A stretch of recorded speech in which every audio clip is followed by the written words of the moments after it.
the Dirty Sports Podcast. I said, welcome to the Dirty Sports Podcast with Andy Ruther and Joe Prano. Welcome to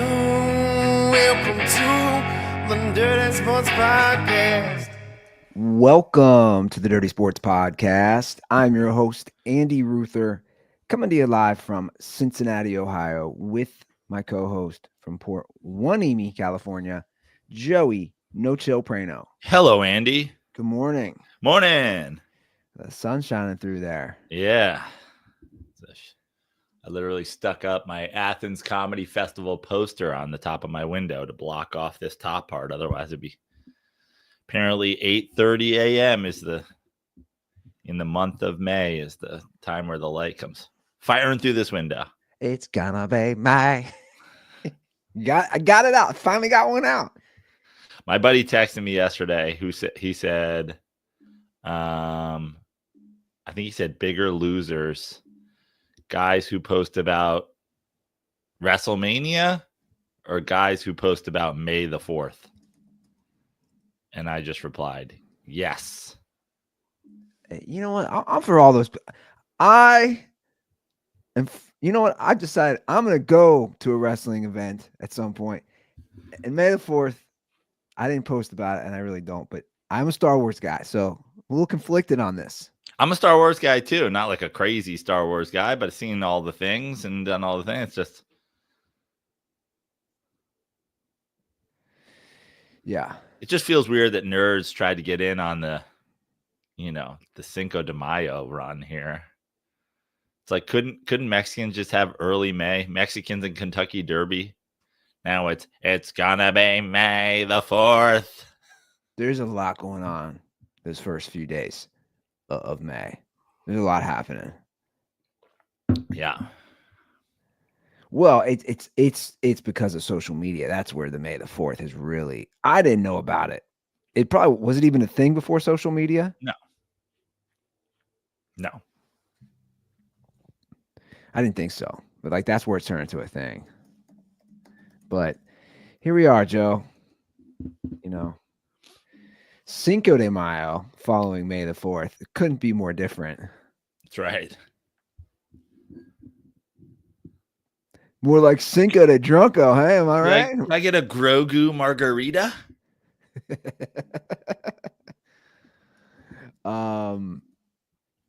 Yeah. Are they celebrating in your hood, probably? I don't know. I mean, there's certainly a lot of Mexicans here, but again, Cinco de Mayo seems like a white person celebrating Mexico Day. I think it is. Excuse to get drunk. Yeah. I used to always have an excuse to just get drunk and pee on the street. Classic white bro thing. The old Andy Ruther move. Get drunk and pee. On spots you can pee. Speaking of white dudes, we will be joined by Ryan Klatt here. Speaking of white dudes, hockey's for whites. Yeah, the whites seem to like they're into hockey. We got about 20 minutes. Ryan will be on. You'll love this. Apparently, I'm like a clan member white dude. I found this out last night. So yesterday, my trip to Athens, I went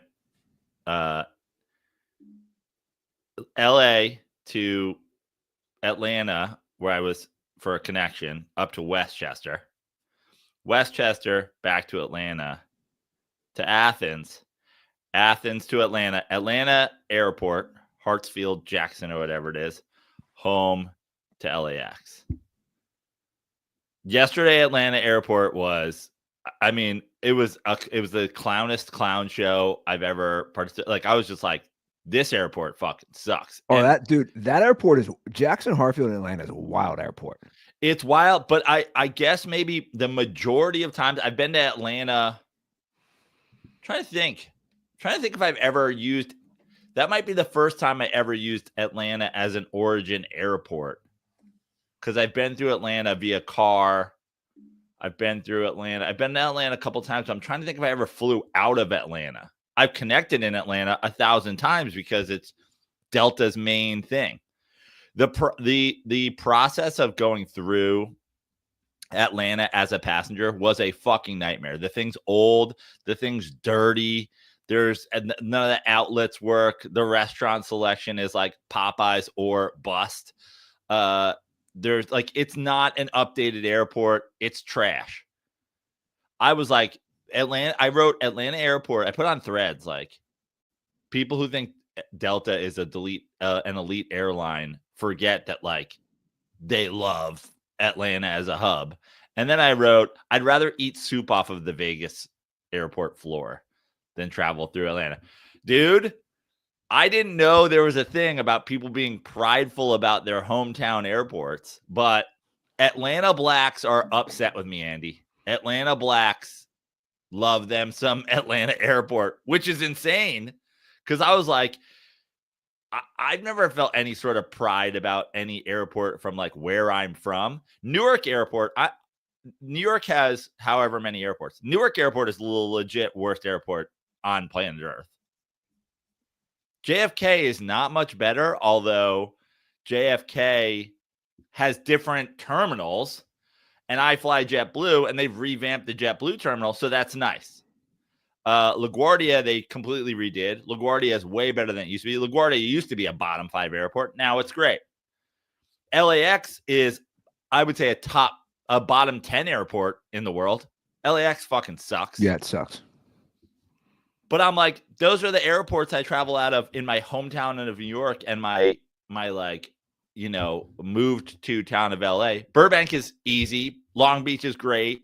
You know, John Wayne is amazing. But like, I don't have any like, I'm not like some LAX thing.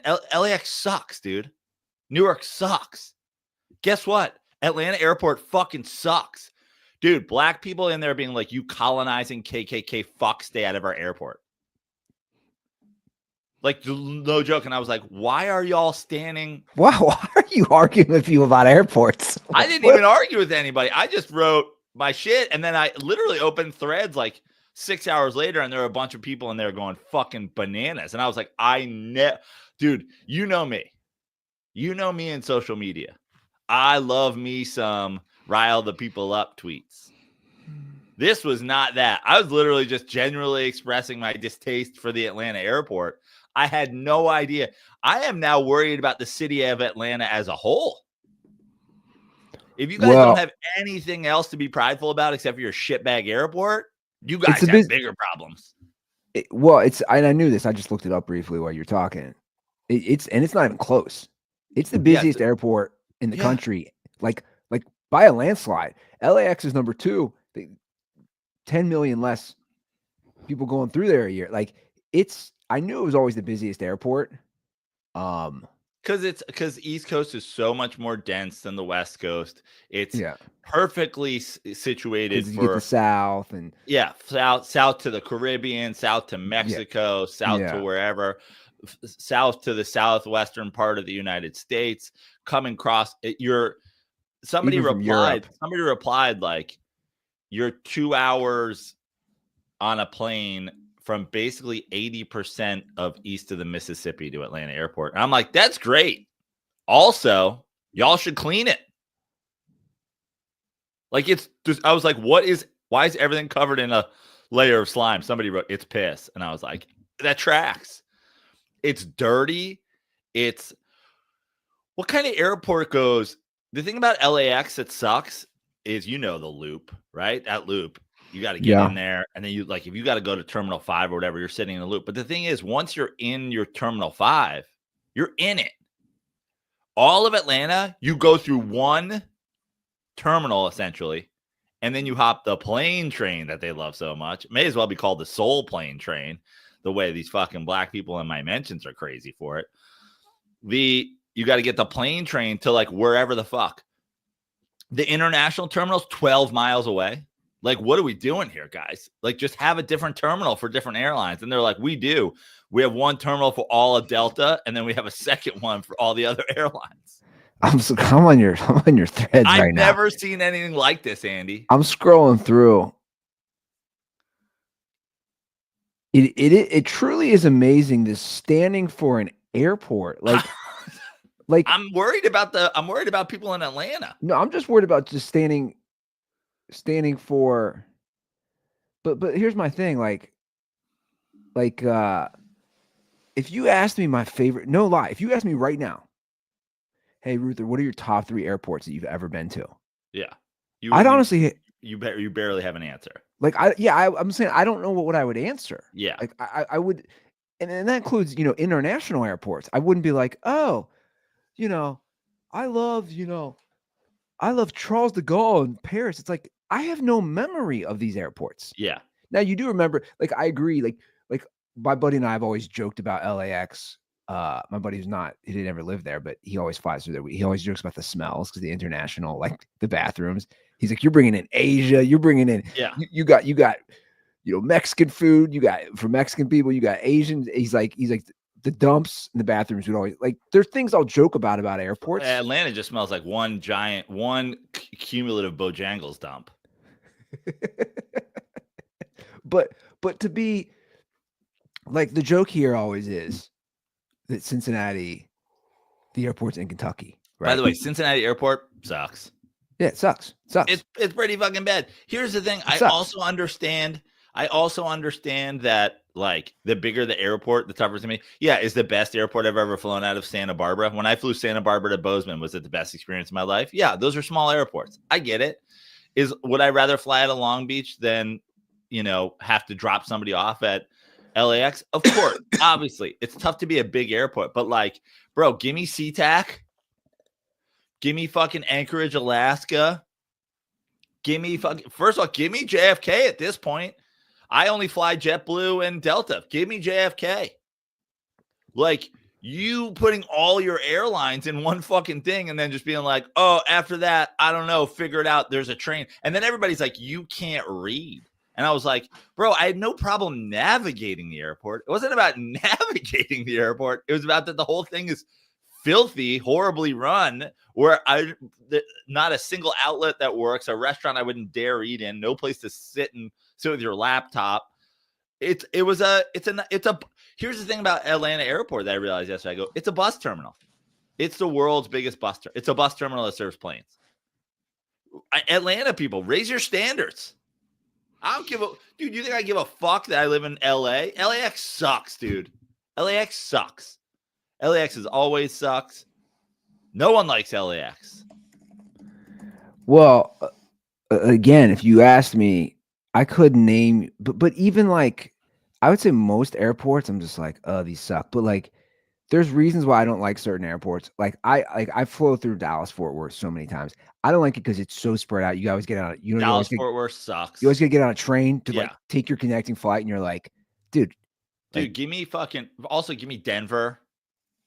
Give me. I was just gonna say I like Denver's. Denver's a great airport. Through there a lot. Give me SLC. I'd rather live at SLC for a year than fly at Atlanta again. This guy's like, "Can you even get a rental car at SLC?" And I sent a picture back. I was like, "Bro, here's SLC's runway connected to their rental cars. Not me getting on a bus and going across the freeway." Yeah.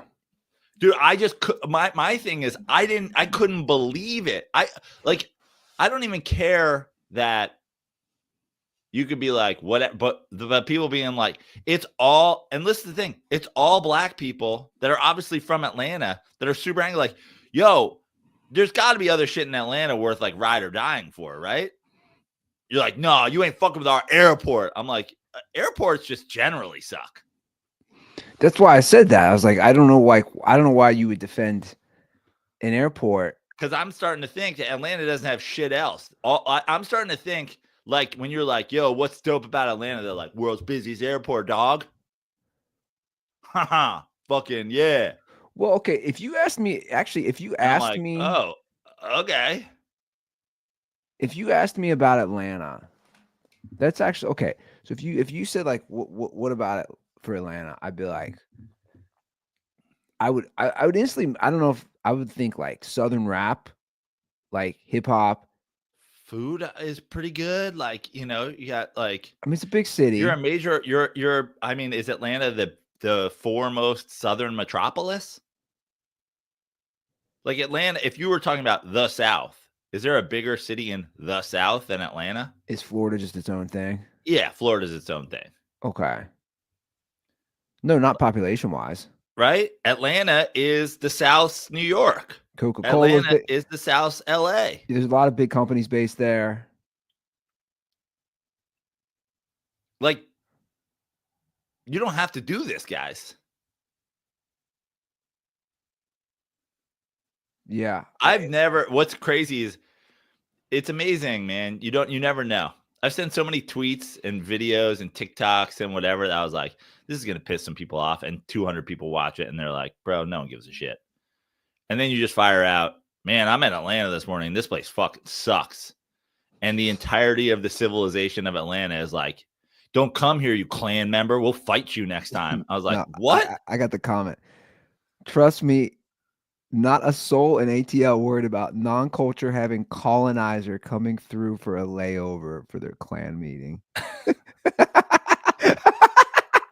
I wanted to write back, I'm Italian, first of all.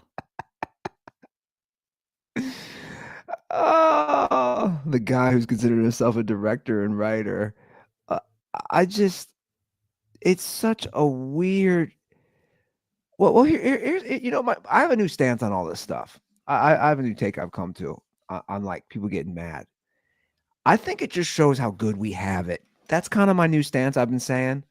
Like I don't think many people talk about that. Like, if we can sit there and argue about the quality of our local airport, you know what I'm saying? Like, that's a problem to get worked up about. If you're bothered by that. See, I'm taking the opposite stance. I'm saying this is how bad Atlanta has it. They're hanging on. They're that cat in that poster that's just like hanging in there. All they got left is fucking their airport. Because people think about the South and they're like, yeah, it's not as big as a city, but like New Orleans is fucking way big. Like, take me to New Orleans. And then people are like, is Florida the South? Because I'll take 5 cities in Florida over Atlanta. Oh, give me the Outer Banks. Like, I think Atlanta is hanging by a thread. I think Atlanta's got that one cat nail hanging on to something. And that nail is that Hartsfield Jackson Airport for some reason. They're like, we move more people through Hartsfield Jackson than any other airport. Well, as I click I'm wondering too, is it such a big airport that just like everybody in my replies works at that airport? Is this just, do I just have TSA in my mentions? That'd be amazing, by the way.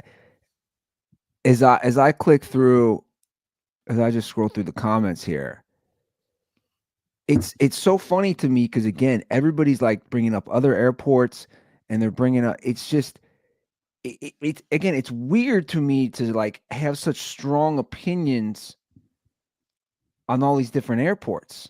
I know. I was just like, it's filthy. It doesn't run that well. Get me the fuck out of here. You brought up to start the show, we talked about May the 4th be with you and WrestleMania. These people are worse. These people are worse. Yeah, exactly. These people are worse. Atlanta's got their own version of autism where instead of being obsessed with trains, they're all obsessed with their fucking airport. It is fascinating. We need Ryan Klatt to fucking take a train through Atlanta so people can see their different transportation options. It's just blowing your mind. It blew. I didn't even think about it, dude. I literally just. Well, again, as I look through, it's like everybody's standing by. It's like it's the busiest airport in the world. Cool, like McDonald's sells over 5 million burgers a year. Yeah, it's the busiest airport in the country. Like, it is the equivalent of being like McDonald's has the best cheeseburger, and you're like, why? It's flat. It's got a weird pickle on it. Like, it'll do in a pinch. And they're like, we serve 1 billion a year. I'm like, yeah, but that's not doesn't make it the best. It's not a standard. Yeah, it doesn't make your it the best. Your wife ain't the best because the whole neighborhood fucks her, dude. Yeah, it's the same argument again with like Kim Kardashian or whoever. Like, pick anybody who's big, and it's like, right. Well, she's this many followers or this many, whatever it is, and you're just like, well, that doesn't make them the best. I mean, kudos. And also, at least Kim Kardashian, people choose to follow Kim Kardashian. Delta's just like, get fucked. You're going to Atlanta. Yeah. Delta doesn't give a fuck. Delta doesn't care where you're going. Oh, you're flying from LAX to San Diego? You're going to Atlanta, motherfucker. Well, you know what's funny is the stance of people being proud how many people go through there. That's the reason I've hated going through Atlanta. I'm like, oh, so many damn people. I think I talked about this on the show too. Do you know how I ended up going home for this trip? It was cheaper. Delta was like, it's cheaper for you to fly through Atlanta. Yeah. To go home than it is for you to just fly to Atlanta. They're like, motherfucker, we're making you go to Atlanta in extra time. They're making me take trips to Atlanta I wasn't even planning on taking. I was like, I'm already coming to Atlanta. And they're like, but you're coming first. Prano's on like a do not fly list. Dude, now in Atlanta. Here's the thing. It's funny because then people were like taking it as a Delta thing. Delta is to me probably the best airline in America. Maybe I'm a JetBlue guy. I'll stay in JetBlue, but JetBlue doesn't fly as many places. So JetBlue is a limited carrier. So I'm a JetBlue. I also really enjoy Alaska. But I would probably go JetBlue. Now, in parentheses, doesn't fly everywhere. Delta Everywhere. Delta's the best. Yeah, everywhere. Delta. I would rather live on a Delta airline than ever fly. United sucks. American sucks. All the budget airlines suck. Southwest is fine if you're literally traveling in the Southwest, and even that, the bag policy is going away. So that's falling off a cliff in a couple weeks. So Delta's great, but I was like, you know what sucks about Delta? They make me go through this hellhole of an airport. That's what sucks about Delta. Insane. I've never experienced anything like this in my life. I fired off so many triggering tweets that never triggered anybody. This is the reverse. I never thought I was like, did this somehow get routed? Like, is there a big break room at Atlanta Airport where all these black airport employees are like, yo, get him?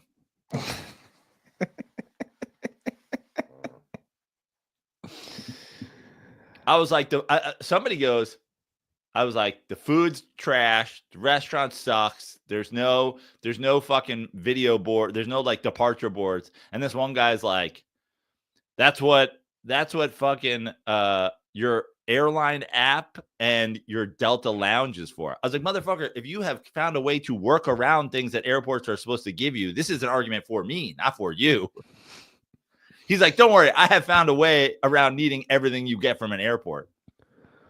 Well, I think it's only a natural transition to talk about hockey and bring on Ryan because we're talking airports. We're talking about a way better way to travel, as we all know. Over here, big fan of the train. Let's bring on Ryan Klatt with the little NHL playoffs update. Klatter. T. Ruther. Joseph R. Prano. What's going on, bud?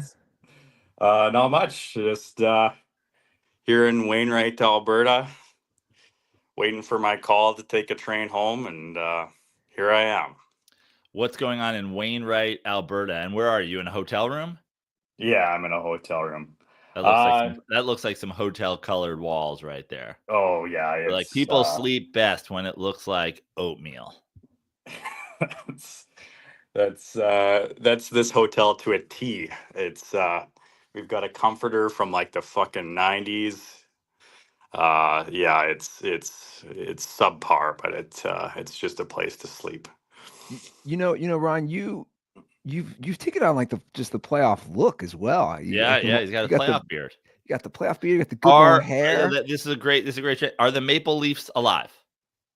They are. That's where we're gonna start. I got to get into that one in depth, and yeah, I got a bit of the playoff flow going on here. But yeah, the Leafs. To preface, I've talked about the years that I've been on the show. This 9 straight years now they've been in the playoffs.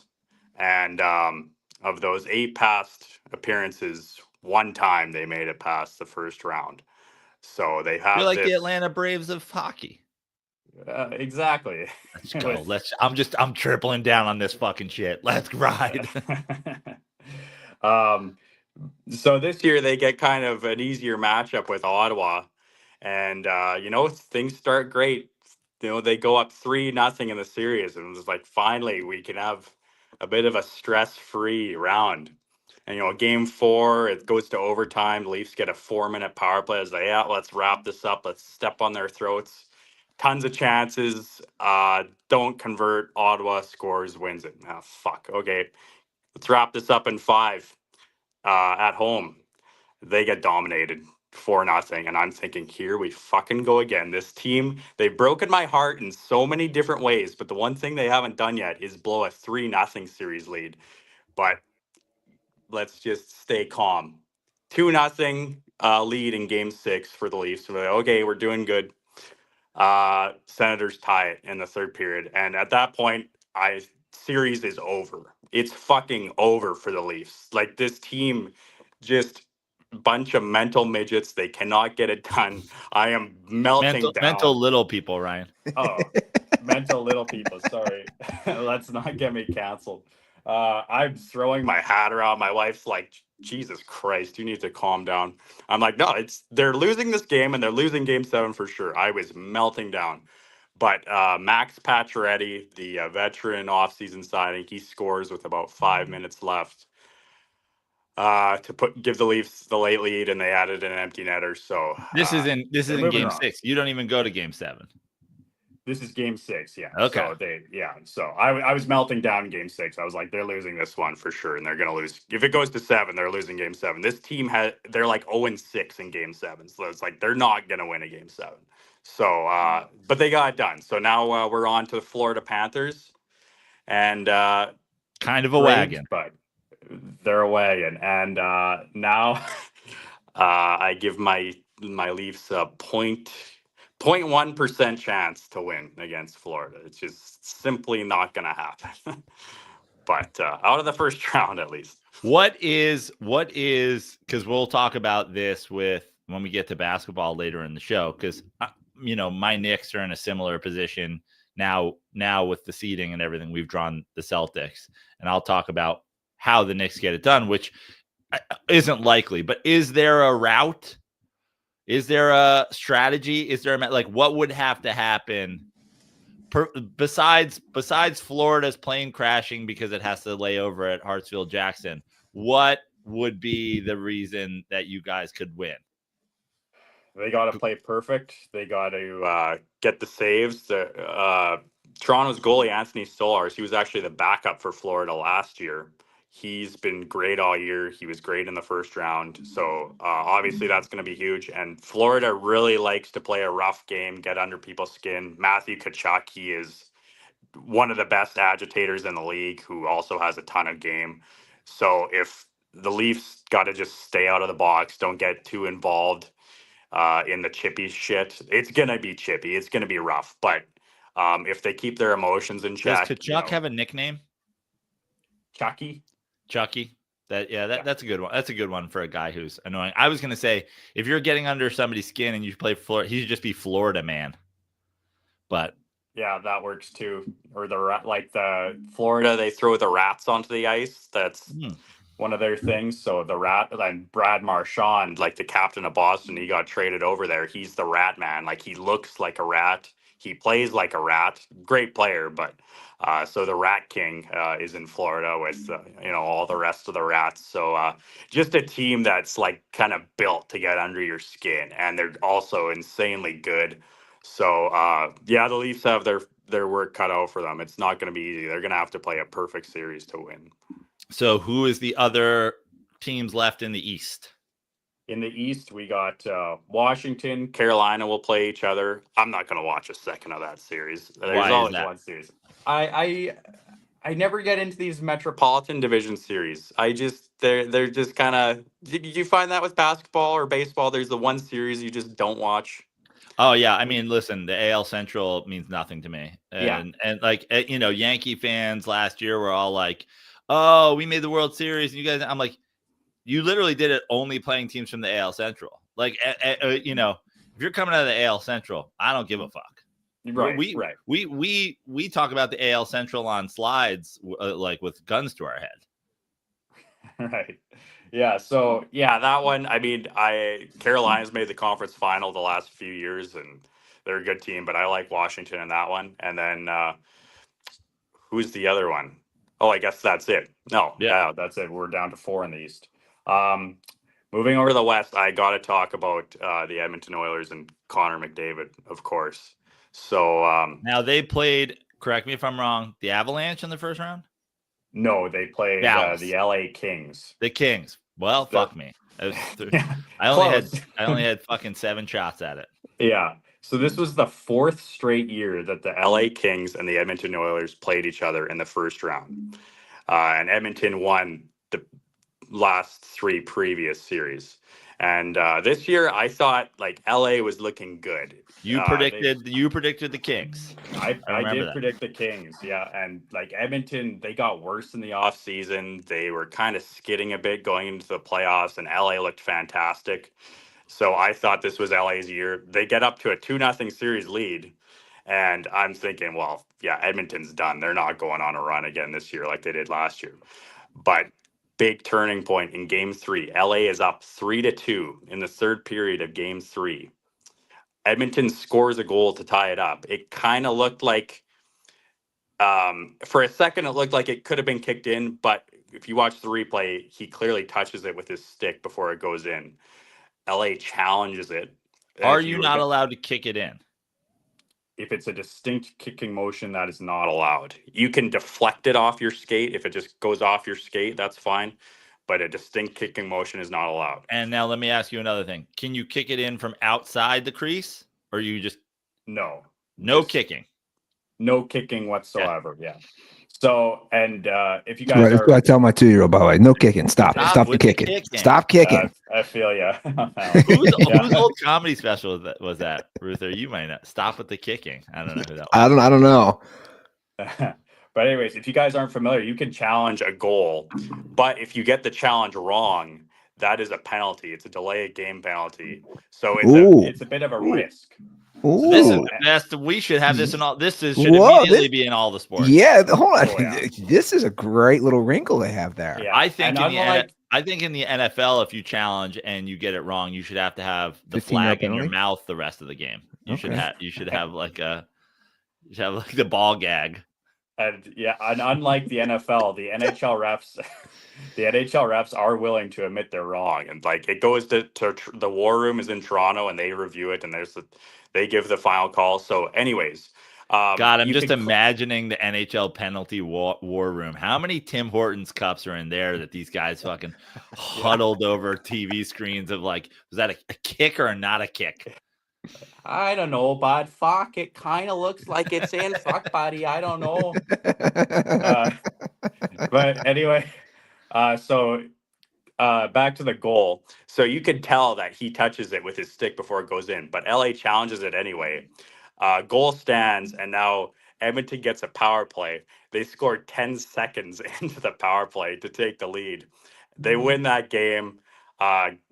So now it's 2-1. Edmonton's back in the series, and they rip off. Oh wait, 4 hold on. straight So they got a penalty Because the challenge. from the challenge, and Yeah. 10 From the seconds challenge. into the penalty challenge, they give up a shorthanded goal, and they wins. No, lose. they give up a power play goal. Right.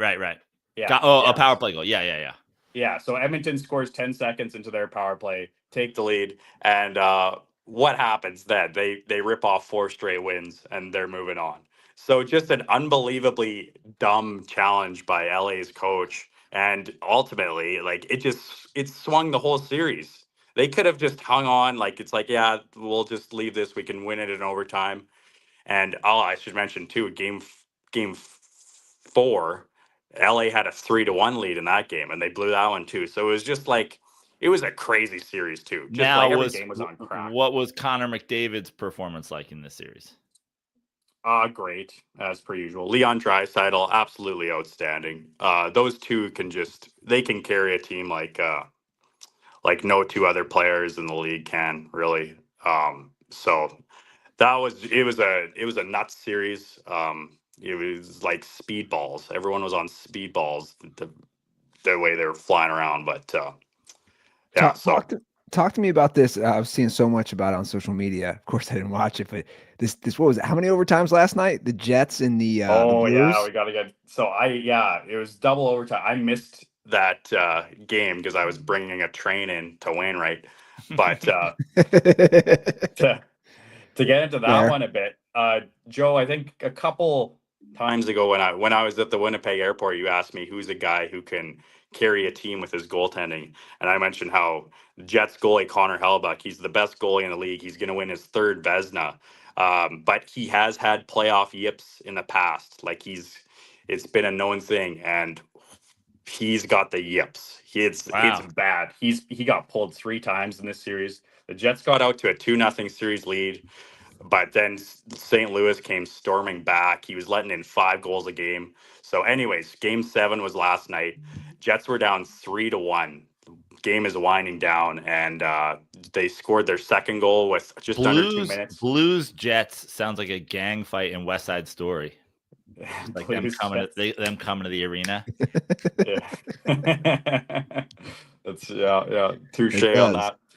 But anyways, then they tied the game with 3 seconds left. Wow. And then one in overtime. So the Jets, despite their horrible goaltending performance, are moving on, and they can breathe a sigh of relief because they needed that one bad. They had the best record in the NHL. So now they'll go on to play.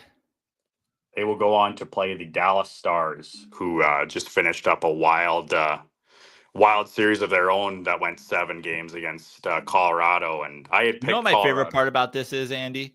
Here's how little I know about hockey. This all could be Ryan's fan fiction. I would never know. If I turned on the TV later and all the other 8 teams were playing and Ryan just made up all these stories, I would be like, oh, this is fascinating. Oh, same for me. I mean, he can make up team.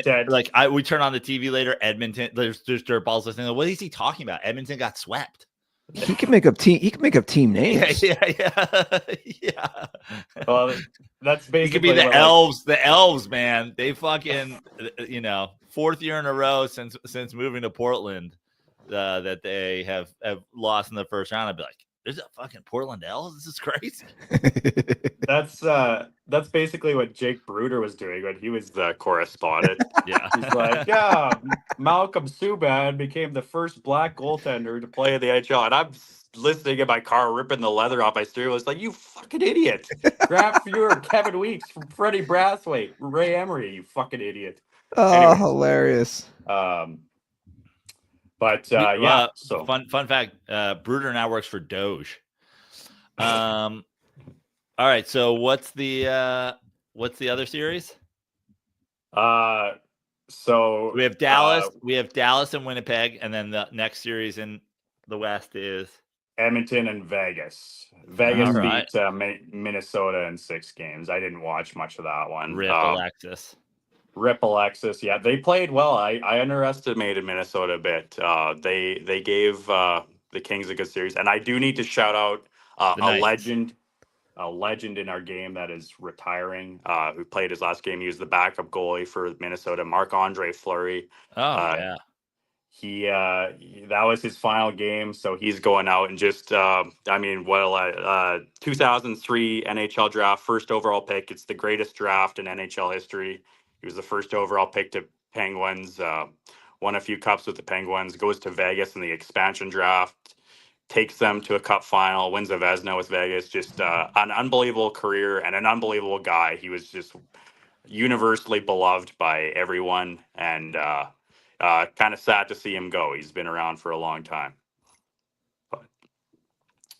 Well, those couldn't be 2 different cities, right? Huh? Vegas and you said Vegas and Edmonton? Oh yeah, I thought you were saying Vegas to me. Yeah, Vegas and Edmonton. Yeah, that's the exact opposite cities. There's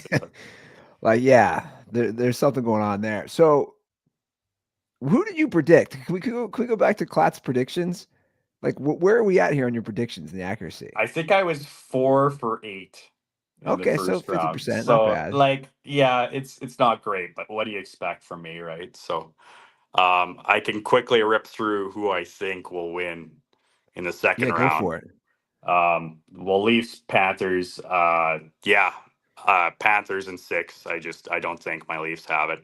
Caps, Hurricanes. I think Washington wins that one. I'll say that one in 6 as well. Now, Stars, Jets. I could be wrong, but did you have Washington losing in the first round? Well, I said sprinkle money on Canadians. I think there's value there. Right, 'cause right. That's right. I said that's there right. was upset potential, but I ultimately You're right. said I think Washington's going to win. You're right. Anyways, Dallas Jets. I think Dallas rolls on in 5. I think Jets kind of that series took a lot out of them. Their goalie's not playing great. I'd be surprised if they can bounce back. This Dallas team is very legit. They're very legit. And then Oilers, Golden Knights. I mean, my brain is telling me it's Vegas, but my gut is telling me like the Oilers really found something against LA and they're going to keep rolling. So I'll say Oilers in 7 in that one. I think that one's going to be a good one. That'll be the best series, you think? Gun to my head, yeah, that one would be the one to watch. I think A legendary goalkeeper and who everybody agrees is the best offensive player in the league. That's fun. Well, no, the goalkeeper was on Mini, so he's done. Oh, okay. Yeah. He won a cup of Vegas. He won a final cup with Pittsburgh. Yeah, he took Vegas to the final. He won a few cups with Pittsburgh. So, but Prano left his hearing at Jackson Hartfield Airport. Well, I was once he said Fleury, I was just picturing the Fleury from NHL '94 and the Calgary Flames jersey. So I was like, I'm lost. I know. Oh yeah, I was picturing Al McInnes breaking the glass with his slap shot. I was picturing that Dairy Queen drink. I was like, hook me up. Anyway. Andy, there was, my last appearance was shortened by, my time zone mishap, but there was some Foamer talk that you had brought up, and funnily enough, we saw a Foamer yesterday at the start of our trip. Talk to me about this Foamer stuff. So we get on our train, and like to our left, when you start in Saskatoon going left, there's like this bush with like a dog park, and this guy this is unbelievable. He's hiding in the bushes like a creeper. He emerges out of the bush and he's got this camera around his neck. And we're like, oh, Foamer, there he is. There's a Foamer. And he is amazing. Now he's trying to what? Just get a picture of your train? Yeah. Because of the specific type of train that you're running, or?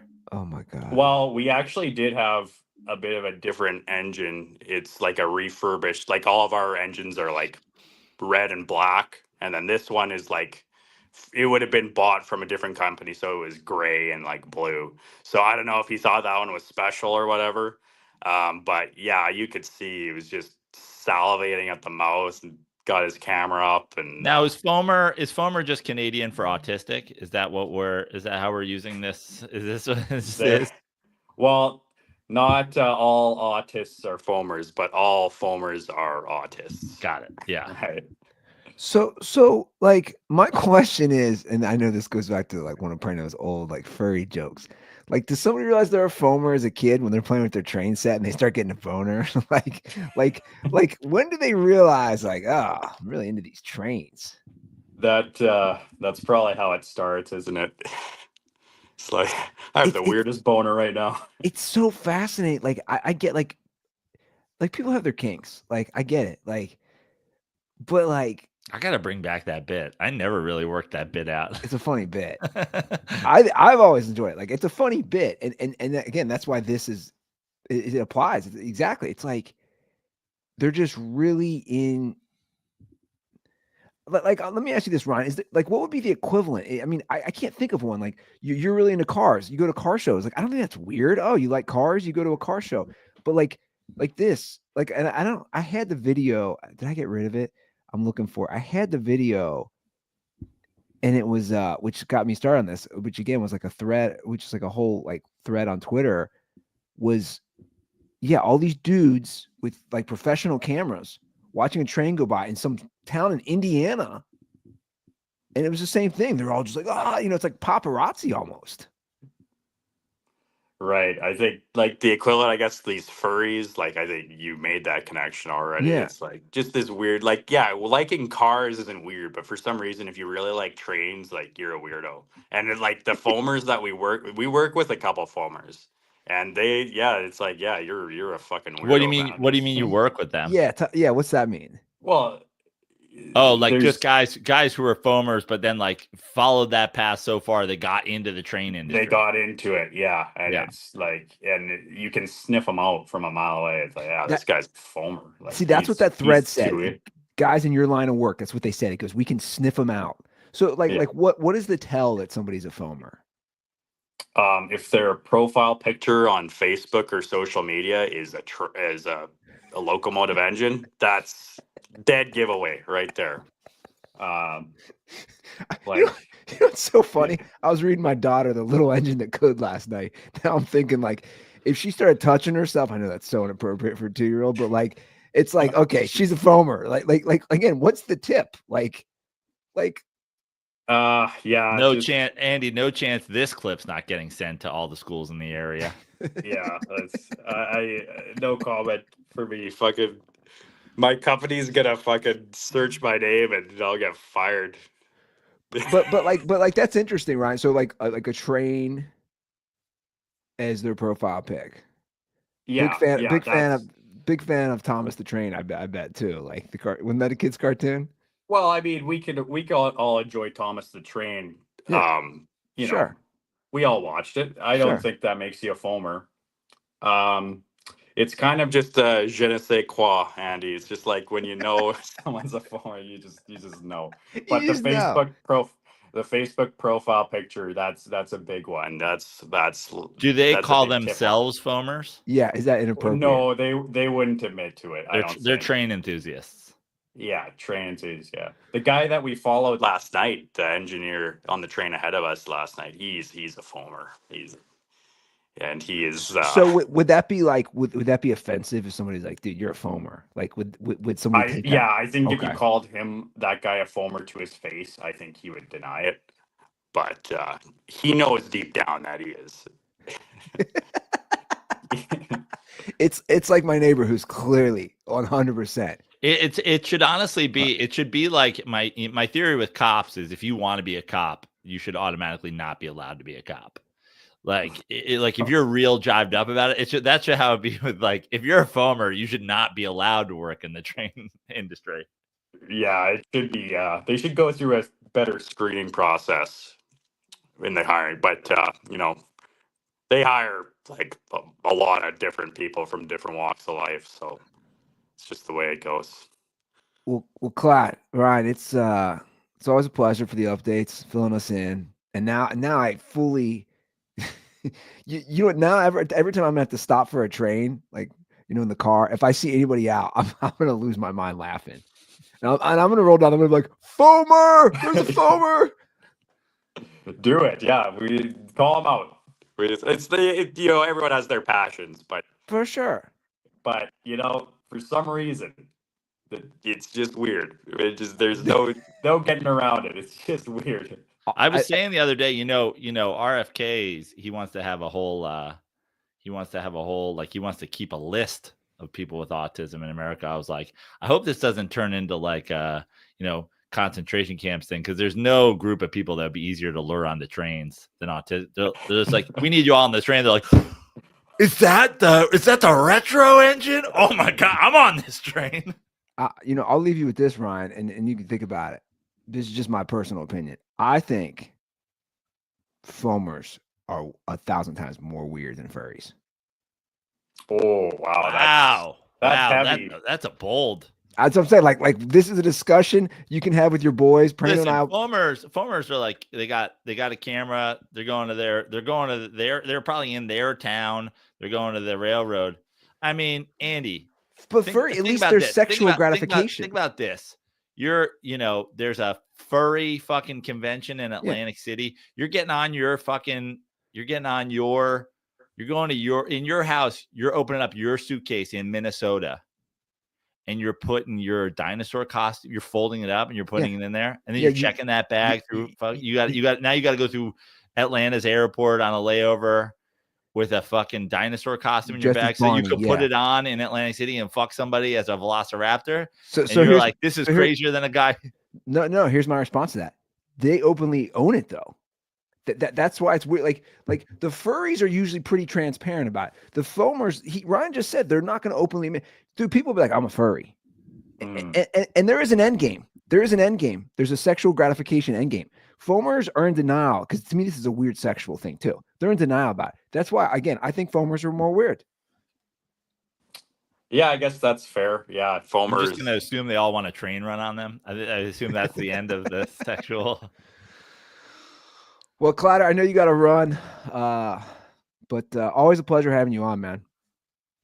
Thanks a lot, Andy. Yeah, well, hopefully it works out again, like it always seems to magically somehow. Clat, I hope the next time that we see you, your beard is thicker and your hair is longer because the Leafs have somehow survived. Appreciate that, Joe. It will be either way, but Okay. I do hope that the Leafs move on. Cool. Thanks, Ryan. All right, thanks, boys. See you Later, later. brother. I mean, what do you think? So you think furries is definitely more weird? I mean, I don't even think it's close, but You- like I Yeah. No, I think foamers are more weird, man. I think it's weirder. I mean, whatever. Like I said, I think they're just honest about it. What a fascinating world. I like that my son's shining in a way where I'm now David Bowie.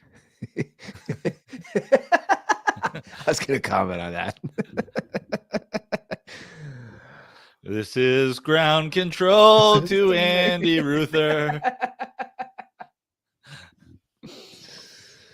Oh man. Let's Let's talk some hoops. talk some hoops. Talk some NBA playoffs. Here we are. We made it to the conference semifinals. Conference semifinals, which We're I down- always hated. We're down to 8. I always hated the term conference semifinals. I go first round, second round, conference finals. The conference, the making it through the first round and then being in some sort of semifinal, I always find hilarious. I mean, they are. No, I semifinals. know what it is, but like you'd be like, oh, how far did they make it that year? Oh, they made it to the conference semis. They made it to the second round. Okay. Yeah, that's a fair point. Yeah, like it's the same thing in the March Madness. But like we made it to the regional semis. What? Oh, you made it to the fucking Sweet 16 or Yeah, whatever. Sweet 16? Yeah. So you want to go backwards? Should we Well, start with? I was just saying, well, let's start with the last game last night. Yeah. Golden State showed up. Kind of. I mean, I hate to say, I'm sure I'm not the only one, but hate to say exactly how I predicted it. I mean, Houston does a fantastic job to force a game 7, which they get to play at home, and they just get veteraned. They just get out veteraned. Yeah. You got a game. It's relatively close down the stretch, or into the late third quarter, into the early fourth quarter, relatively close, and then it ends up being essentially a blowout because Houston just can't get a bucket late in the game. Again, I want to say to the Rockets fans, you're not the Kings from a couple years ago. I don't think that you'll be the 2 seed next year. I think that there's absolutely some personnel decisions that need to be made. You need a guy you need a bucket getter.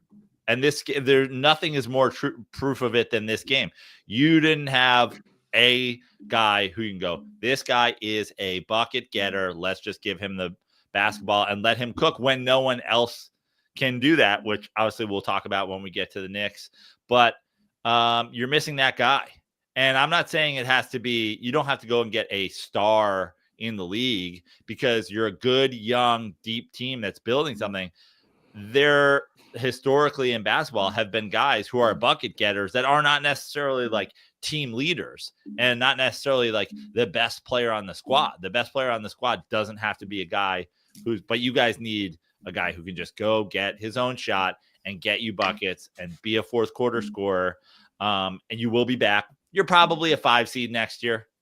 But yeah, you went up a team that has a ton of playoff experience at this point, at least from Kerr and Curry and Draymond and Butler, and you just couldn't get baskets down the stretch. And listen, I'm hopeful that the Rockets can make some personnel adjustments and be there for, a couple years, but it went exactly how I thought it would. Yeah, well, I think a lot of people, like you said, predicted that.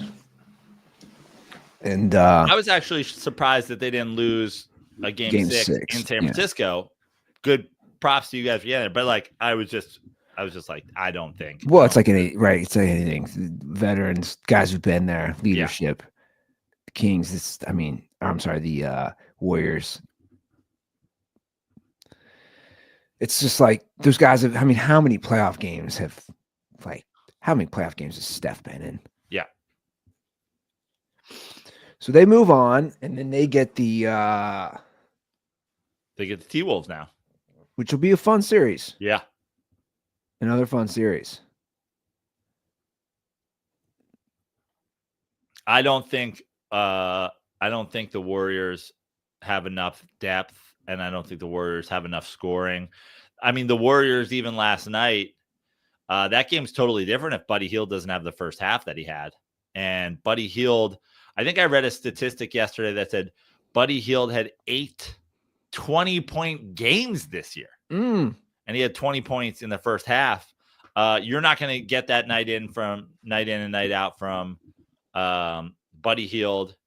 It's basically Steph, then it's Jimmy Butler, and then it's 2 miles of shit, and then it's, I don't know, who's your third scorer. That's why I don't think they have it. You have a good defensive team in Minnesota. You have a deep team in Minnesota. You obviously don't have the experience, but they're getting experience quickly. I mean, look in the last 2 seasons, some of the teams that they've beaten just to get to where they are. I would give the edge to the Warriors in the same way that I gave the edge to the Rockets if it weren't for the fact that Minnesota is wildly deeper and, has more scorers and more playmakers and, is just simply a better team. I mean, you look at a guy like, Dante DiVincenzo, who's on their team, a former Knick. He, Anthony Edwards, Randall, Naz, Muhammad, all those guys. You're talking about guys like DiVincenzo's the 5th option on the team or whatever. He would be the 3rd option on the Warriors. He could be, I'd argue he could be the 2nd option at times above Jimmy Butler. He started with the Warriors, didn't he? Yes, he did. Yeah. I just said Naz Muhammad, which is, by the way, triggering of my Knicks horror, the horrible era of Naz Reid. Naz Muhammad is one of the worst Knicks in the NBA in team history, and that is saying that's a triggering. A lot of bad guys, and I know that's what I'm saying, and he's arguably one of the worst. Yeah, I think Minnesota's, obviously they're young. I think they're from if you're looking at a marketing perspective from the NBA, I assume they want Minnesota to move on, especially with Anthony Edwards and. Oh, I don't know. Maybe because the sun is starting to set on the LeBrons and the stat. It's just not that those guys can't play, because obviously they can. But my point is, as far as it's a much bigger market in San Francisco. It's still Steph. I think that's a coin flip. You could be right. But I don't think the league is worried as much about who comes out of that. Same way as who comes out of New York, Boston, yeah. So Denver showed up, whooped some ass. They're moving on. Clippers, man. Is there that that's the most Clipper shit that's ever Clippered? And they had their guys finally. Did you see this? A lot of talk about this just in general and his play. Bro, I feel like there's not enough talk about James Harden. Yeah. Look at this. Look at these stats. These are insane. Now, this post is a little misleading. elimination games, which Yeah. which would technically mean all game 7s. But basically, they have some game 6s in here because if they lose, they go home. Right. His stats in his last 5 winner go home games, going back to the 2021 playoffs, they're atrocious. Look at these stats. Yeah. It's 7 points against Denver on Saturday. Yeah. 7 points, 16 points, 9 points, 11 points, 22 points. Terrible shooting percentages. Terrible. Well, listen, James Harden is a Hall of Fame basketball player, but I feel like James Harden is almost in a way, like I don't want to say overrated because I don't know. I feel like I guess in a way he's overrated, like in that people expect him to be more than what he actually is, because there was a moment where he went from being, you know, a sixth man to a guy who won an MVP and was putting up like scoring numbers that no one had ever seen before. And I hate to say it again, but like he got D'Antoni'd. He got D'Antoni'd, and then that raised the level of expectations for him. When the truth is, as a player, I mean, he's a great player and he's a Hall of Famer, but he was never actually the player that his numbers on those teams or even the team's success matched. Like, he wasn't that guy, but he cosplayed as that guy because he had the greatest offensive mind in NBA history coaching him. And then everybody's like, look at this. This guy who's one of the great scorers in the league and a former MVP is taking dumps in game 7s. And it's like, you're judging him against himself, but the himself that you're judging him against is a small window where he was in this particular situation. You're not judging him against OKC Harden. You're not judging him against Brooklyn Harden. You're not judging him against Philly Harden. If you carved out the Houston Rockets Mike D'Antoni portion of James Harden's career, all these stat lines would be like, yeah, that's James Harden. That's kind of what I expect from a James Harden in a game 6 or a game 7. So James Harden, great player. I'm not taking that away from him. But again, the window of his just absolutely eliteness is what everybody's looking back at. Oh, since 2021? Oh, since 2021. Yeah, okay. That tracks. Yeah, I've never viewed him just like, if you asked me, he just has never come to mind of like one of the, I know he's had the numbers, but like as one of those guys. You know what I'm saying? Like, Yeah. Just because it's like, what's he, again, also these guys that go on so many different teams. So many different teams. I mean, I just double checked. 2021 is the year he ends up leaving. He leaves and goes to Philly, Brooklyn in the 2020-2021 season. So there's a reason that didn't go back to his last 7 elimination games or his last 8 elimination games, because then you're getting into a Houston era where he probably is putting up 30 points in those games. Man, you forget, like, he's been at least since 2009, 2010 season. Yeah. Like, he's been around. But like you said, Clippers, we've heard this our whole life. Like you get everybody healthy. You get your ass kicked. Absolutely kicked. Against a team that was the thing I didn't understand. I didn't really understand. Like, I mean, the Clippers are deep and good. They're a good basketball team, but all of a sudden, like, people who I respect, like I was. One thing I love to do is like I will do this show, And then, for example, after this today, I'm going to get in the car. I'm going to drive down to do Jay's show. And on the way, I'll probably listen to Simmons with Russillo. And a lot of times, like it's happened the last few weeks of the playoffs where like, oh, I thought I had this like, amazing take. Bless you. And those guys will be like, and they'll say the same thing. And I was like, oh, I guess I'm on to something, like they watch a ton more basketball than I do. But, and they know what they're fucking talking about. But then other times they'll be like, yeah, I mean, I think, if there's a team that's going to beat OKC, it's the Clippers. And I was like, what the fuck are y'all on about? It's the Clippers.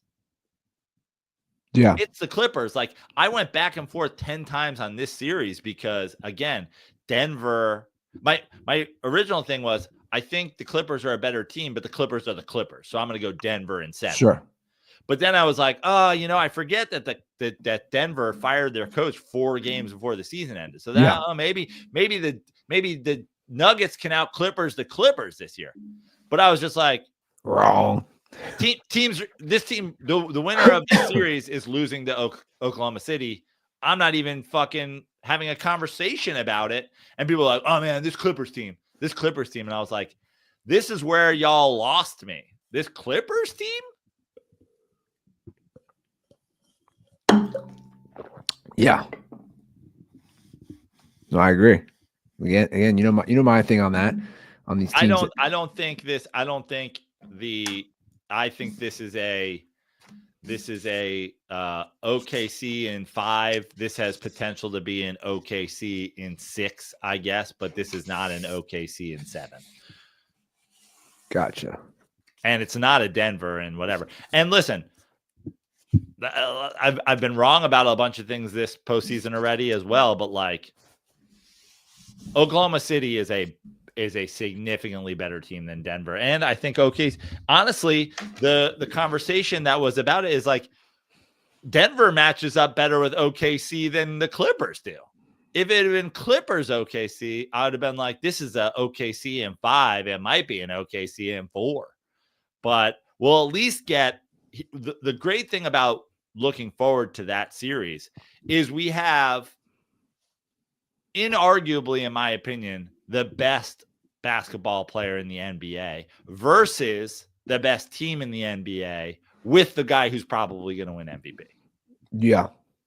So that's fun. Yeah, that's intriguing. That's what makes the NBA great in, going back all the way through the beginning of the Jordan era was, but what can one guy do? All right, LeBron's playing a 73-win Warriors team, but what can one guy who's better than everybody on that 73-win team by a landslide do? I think that makes it really interesting. Yeah. Because Jokic, you're right, will not win the MVP, even though he deserves it. He deserves it. Right. And again, I could say SGA deserves it based on what the award has become, but but Jokic is the best player in basketball. The best player in basketball. Yeah. Hands down. There's not a question. I never to me, I hate that. I hate that in sports, what the award has become. I hate that shit.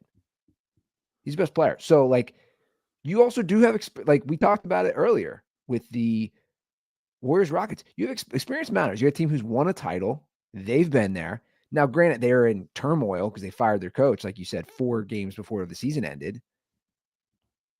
But they got some veterans. They got some guys who've done it. 8 or whatever it was. It was a week before this, 2 weeks before the season ended.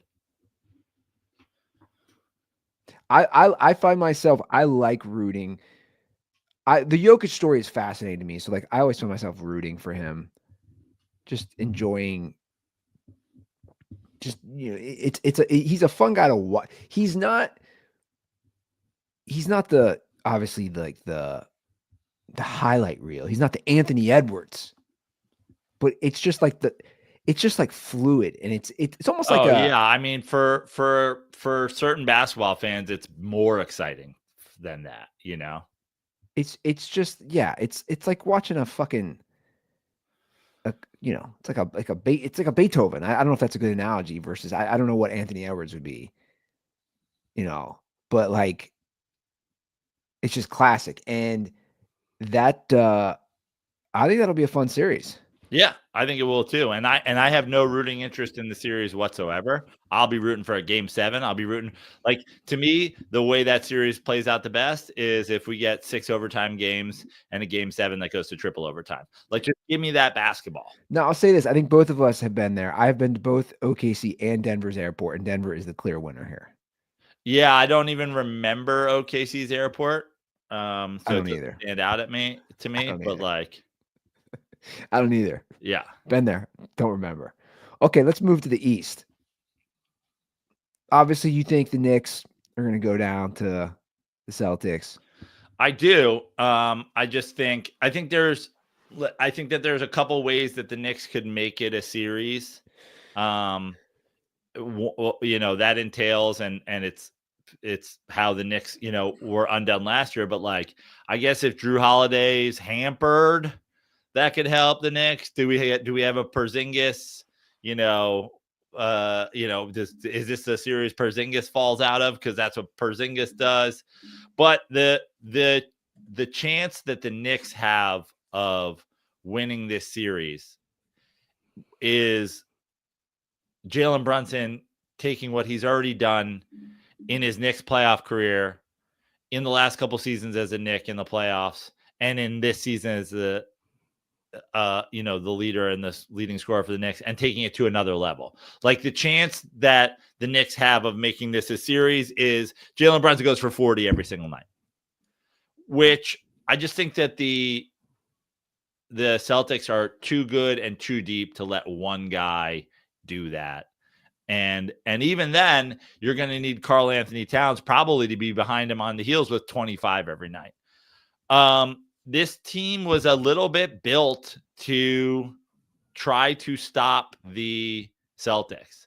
But again, I'll say it, my clear favorite, and it's not because he's the best player on the team, or that he would be the best player on the Knicks, but like, my clear favorite to win the title is OKC, because when you look at like what Hartenstein does to them, it's like Hartenstein's going to be a body that Jokic has to like be aware of and deal with. He's not going to stop him in any way. He's not the world's best defender or whatever, but you're not getting fucking housed on the boards when Isaiah Hartenstein's out there for OKC for 25 minutes a game. The Knicks, aren't getting enough from Mitchell Robinson to justify having and I understand it's a financial situation, but to justify not essentially having another 5 that plays on your team.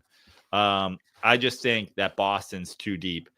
That being said, like, I'm crossing my fingers and going, what if Jalen Brunson goes for 51 tonight and the Knicks go up 1-0? That's like, which is crazy, but that's where we're at. Like, I don't think, I'll also say this. I don't think the Knicks are underdogs in this series to the level that Vegas has them at. Like, I don't think the Knicks win this series.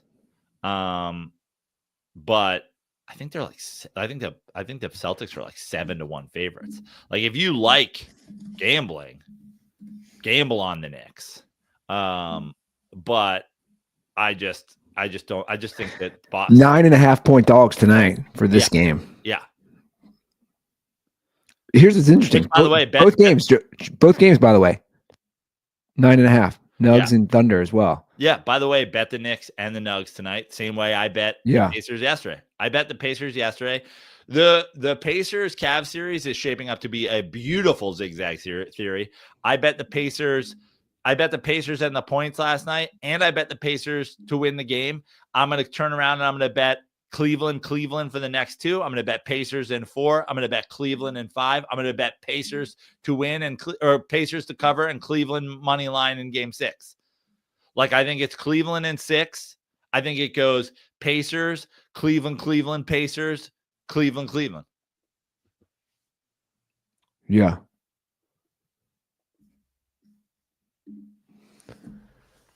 Well, we already had an upset. You talked about it. Cleveland. Cavs go down to the Pacers, game 1.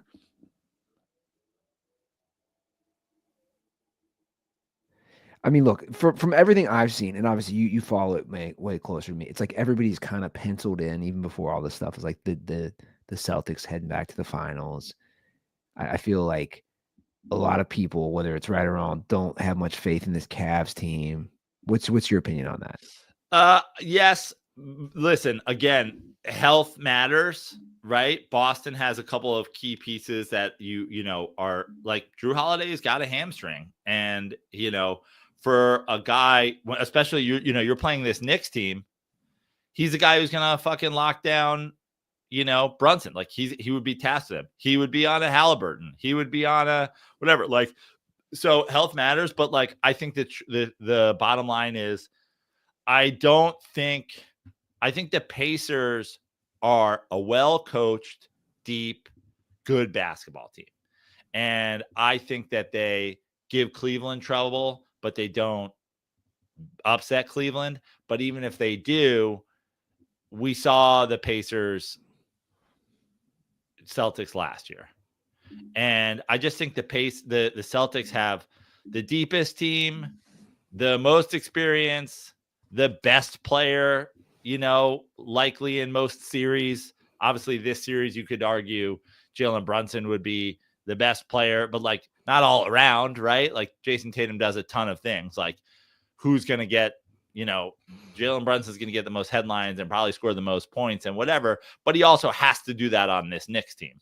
I just think, Boston's the deepest team with stars and with guys who can just, like, you look at a guy like Porzingis again, and it's like, oh, it's a guy who's always like been, a question mark health wise, but like a stretch five that can have games where he hits 6 and 7 threes and also is 7'2" or whatever, and is in the middle of the paint causing havoc. And like it's an extremely tough matchup. And then you also have 2 elite wings. You have the 6th man of the year. You have like they're just too good. How do you think this Pacers Cavs series plays out?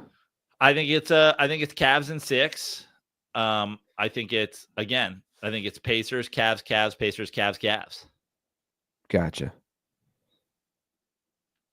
Like everybody is right now, but like the NBA zigzag theory, I won on the Pacers last night 2 times, and now people are gonna be like, this is gonna be a series.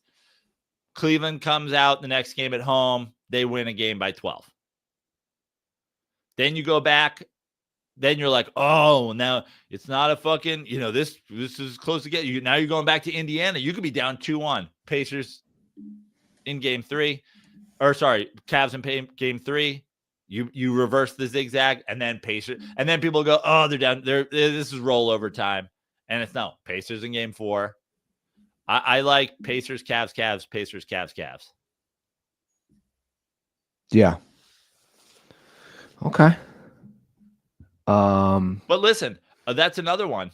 No real rooting interest. No, I so don't have faith in the Knicks getting through Boston that I'm not even playing the like, who would I rather play? If the Knicks somehow escape the Boston series, I don't give a fuck who we're playing. Like that one, we've just proven it doesn't matter. So I have no rooting interest in the Cavs Pacers series. I would love that again. I would love that, like OKC, Denver, go 7. Fuck each other up. Yeah.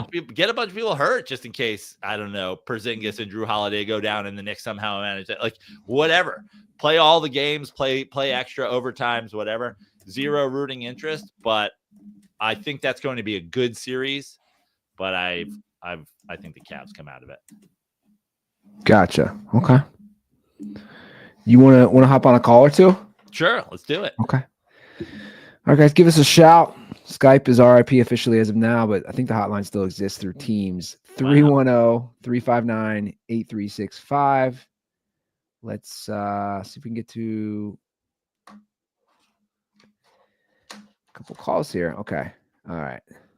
Let's start with this one. Hey, boys. Brian Heinrich calling in again. Quick question.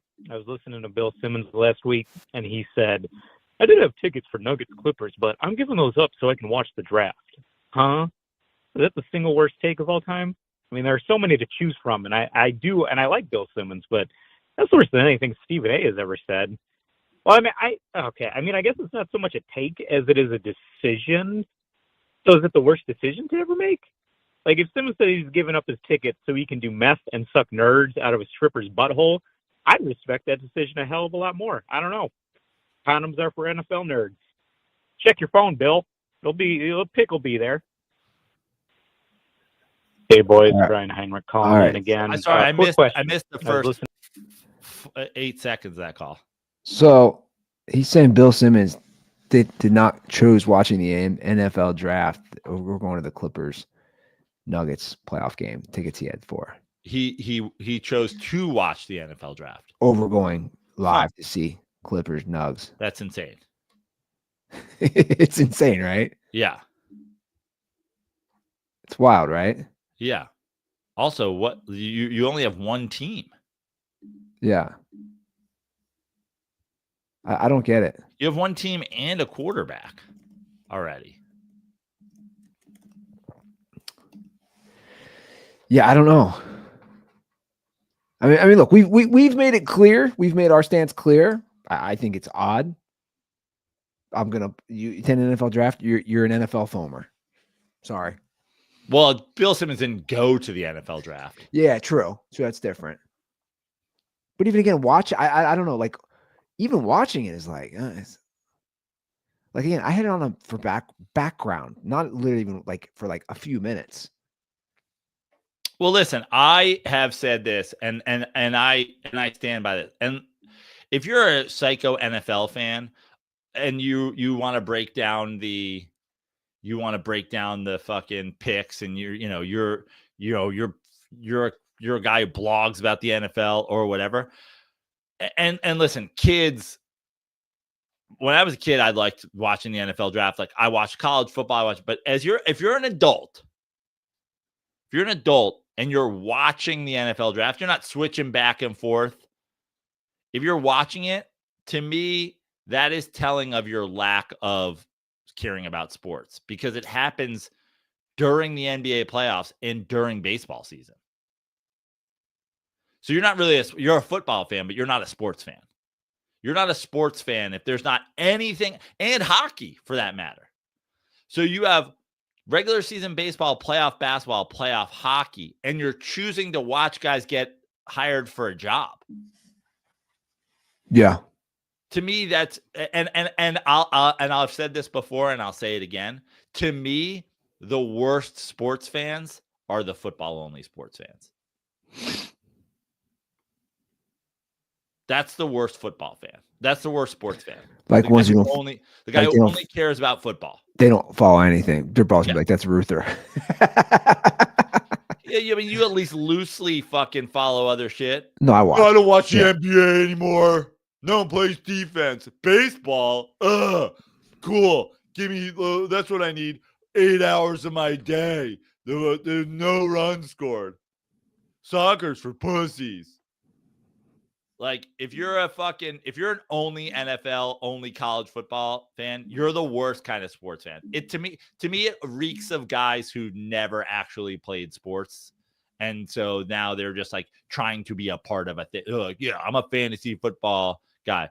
You're breaking down your grades instead of like, if you're a Chicago Bears fan and you're like, who we picking at fucking 7, and not like, what are the Cubs doing right now? You're a terrible sports fan. I think you should. I'd rather know somebody that does not care about sports at all than some guy who just is obsessed with the NFL.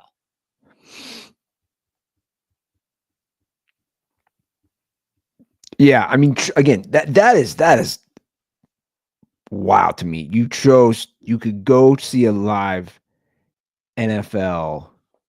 I'm sorry, a live NBA playoff game, and good seats too. Simmons isn't sitting in the 300s. That's what I'm saying. A lot of exciting players. You're choosing to watch the NFL draft? Sus. All right, let's get to a couple other calls. Let's see what we got here. Oh, this is a baseball call for Prano. Let's do it. Baseball call here, Prano. You have to be absolutely sick that Pete Crow Armstrong is just mashing home runs for the Cubs, and you could have had him, but instead you had the corpse of Javi Baez. What do you think about that? Go Cubs. I think a couple things about that. First of all, we didn't get the corpse of Javi Baez. Javi Baez played fantastic for the Mets in the season that he did. Would I have made that trade? No, I wouldn't have, and not about Pete Crow Armstrong or Javi Baez, but about the Mets team that year that I didn't think was going to the playoffs or was going to do anything should they make the playoffs. But Javi Baez played great for the Mets. So if you're going to do a rental, that one worked out. The rest of the Mets just stunk. But again, I wouldn't have done that personally. That being said, Pete Crow Armstrong, great defensive baseball player, would be fantastic to have in center field for the Mets, and have Brandon Nimmo on his left or on his right in left field and Juan Soto on the other side of him. That being said, listen, Cubs fans need to remember something that Yankee fans also need to be regularly reminded of. If you hit home runs in Wrigley or Yankee Stadium, it doesn't mean that you hit home runs other places. Pete Crow Armstrong is a great baseball player, and I wish he was still on the Mets. But the hindsight breakdown of that trade in the Javi Baez was washed when we got him. Javi Baez is playing center field now, and he's playing it pretty well. And the Tigers are the best team in the AL, maybe so far. So again, check out Javi Baez's stats in the rental. He was with the Mets. He was not bad. He was very, very good. Personally, would I have done that? No, the same way I wouldn't have traded for Carmelo Anthony in a year where you can get him as a free agent. I don't know why. I don't know what it was. But again, there's sports fans everywhere who go, if you're not going to try to make the fucking playoffs, why am I fucking buying tickets? The Mets, stupidly, in my opinion, because that was one team I didn't really have a ton of belief in, tried to make a deadline move. And honestly, it wasn't a bad deadline move.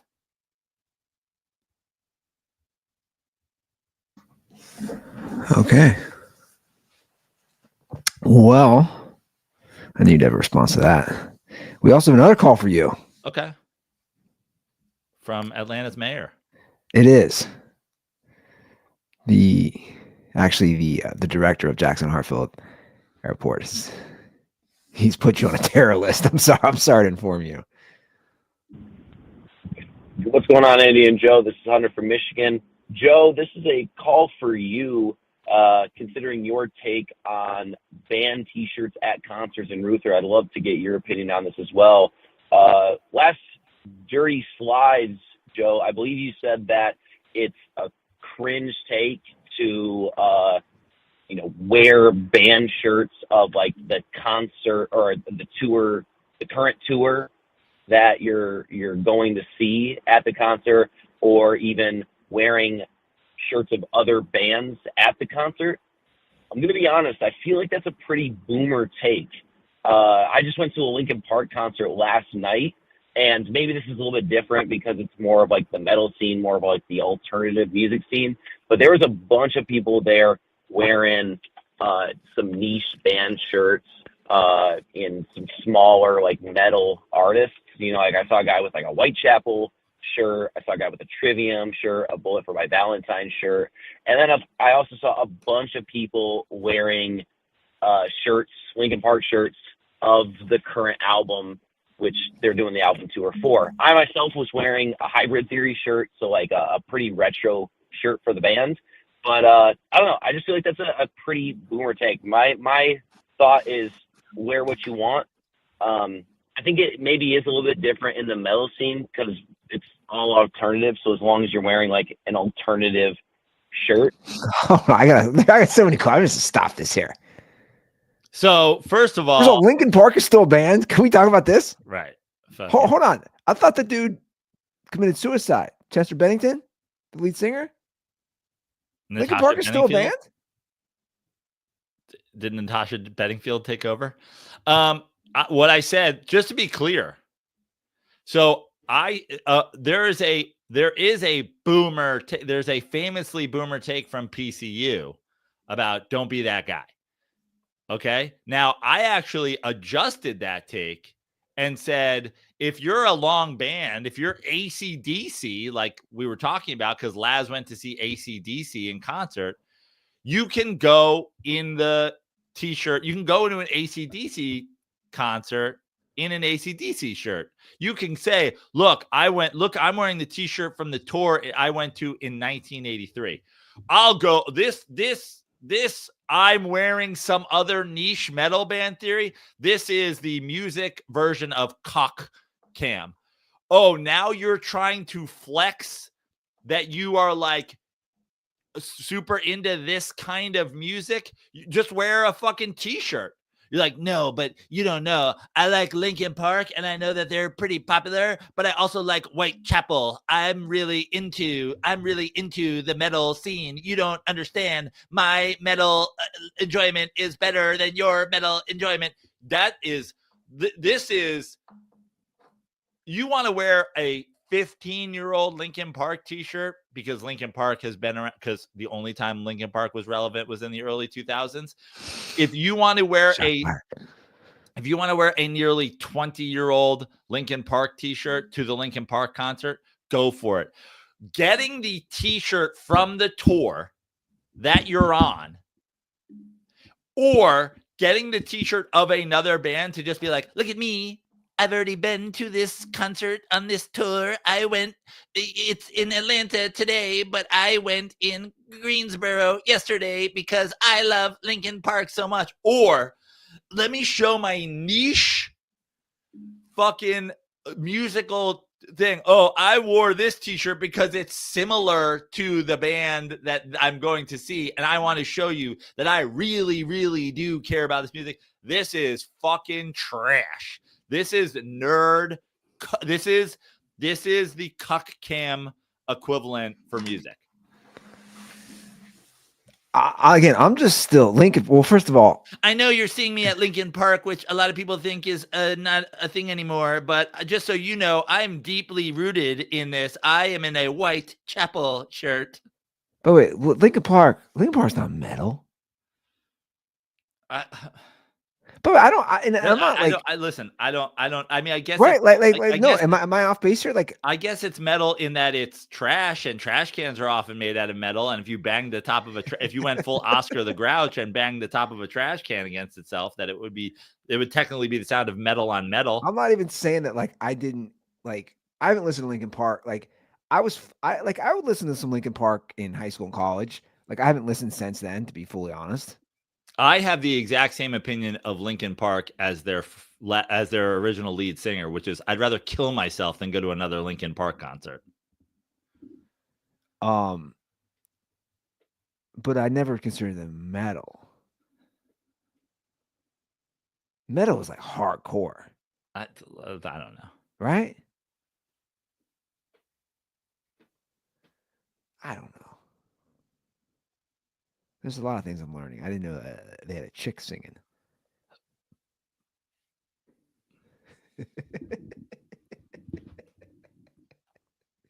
Lots of strong opinions here. 310-359-8365. Give us a shout. I just want to clarify. I talked about it on Dirty Slides. If you're going to fucking a Chili Pepper show, wear the fucking shirt you got on the Californication tour, or wear the shirt you got on the fucking Blood Sugar Sex Magic tour. If you're going to U2 shirt, pull out the War concert tee that your dad bought in 1983 and passed along to you. But the tour shirt of the current tour, what are we doing here? What are you saying? I've already been to the show. I'm better than you. I've been once before. It's like going to if I went to the Mets game and I brought the bobblehead from last week, I was like, I was there. I was there. Look at me. Were you there last week? Because I was there. I was there. Look at my bobblehead. You didn't go last week, but I did.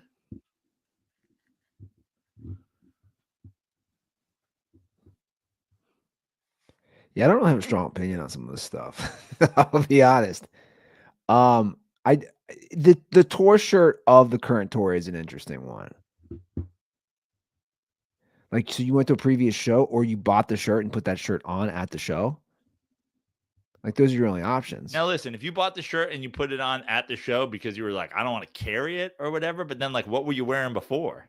Did you show up in a wife beater? You just throw Which, by the way, if you showed up in a wife beater, that checks out because you're at a Lincoln Park show. So I'm assuming you came in a wife beater and cut off jean shorts with a chain wallet. Hey man, I used to mess with that Linkin Park Jay-Z album back in the day. which again, back in my like 1920, 21, whatever that was. I'm just amazed that Linkin Park's still a thing. I think there's a conspiracy that guy didn't kill himself. I think that's one of them. Really? Yeah. That what happened? He escaped and he's in hiding? No, he was murdered. Oh, okay. I think it's something with the government. I think I saw something. I'm sure Tripoli's done a podcast on it. Honestly, if the government killed the lead singer of Linkin Park, I'm like, all right. Dude, I don't know. You see all these. Maybe the tides are turning on the CIA. You see all these things now. You're like, oh, that guy. I'm telling you, I think that was a conspiracy that he didn't. He was killed. Yeah, we don't have time to get into it. Okay, 310-359-8365. That is the hotline. Give us a shout. Thank you guys for coming out and seeing me in Athens. Shout out to the Dirtballs who reached out about the Braves game. We didn't end up going because it was delayed by rain and didn't go off till like 10:30. So I'll have to make it back to Atlanta. Maybe I'll fly into fucking Charlotte and drive. But I'll have to make it back to Atlanta to go to Truist Park. Follow me, joeprano.com for shows, at Joe Prano on Instagram, at Joe Prano on Threads if you have airport hot takes. Yeah, I gotta get those in. I'm available at Andy Ruther, all social media. Give a shout. Like I said, DMs are always open. Okay, that's our show. Thanks for watching. Thanks for listening. We'll see you guys on Friday. Have a great week. And as always, stay dirty.